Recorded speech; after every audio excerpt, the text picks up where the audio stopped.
Na-receive ko guys yung aking binili online na alam nyo na hindi pa pala.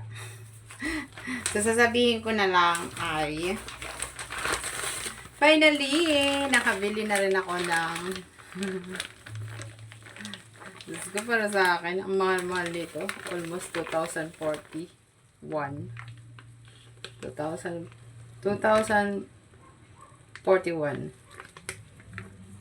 yung ano guys, yung stick. Ayan guys, oh laki di ba? Pero para sa akin gusto ko lang matikman, kaya let's see sa aking pagluto. I think bukas ko lulutuin to. Kapal siya, oh. I think yung isa 6 katao daw ang pwedeng kumain ito, yung isang slice na ito. 1 kilo nga pala to. Dalawang ganito. So 1 kilo. So dumating na siya finally. Binili ko online. Hindi ako nahirapan kasi ako ang magluluto nito guys. So tingnan natin bukas sa akin pagluto.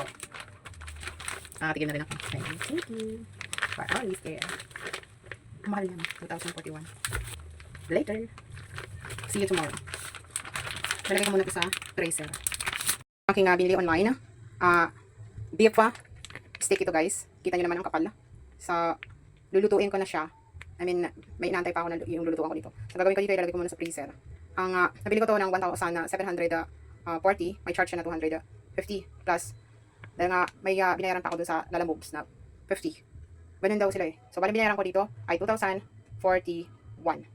Itong dalawang to ay 2,041. Eh, gusto kong kumain, so nag-crave ako nito eh.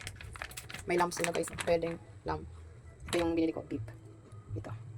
Yun lang.